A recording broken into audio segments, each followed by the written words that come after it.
here are the list of the ingredients. In here, I have my flour, the cinnamon, baking powder, baking soda, and a pinch of salt. I have to get everything ready just to save time. I have in here my brown sugar. As you can see, I made this brown sugar by myself. If you want the recipe, let me know. This one here is my ripe bananas. As you can see, it's 100% ripe.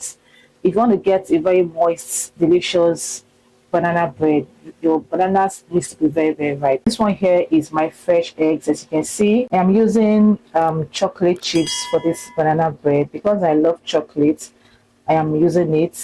I just want something sweet because at the end of the day, I'll be able to eat this chocolate banana bread. I love everything chocolate. Right here is my quality vegetable oil that I have.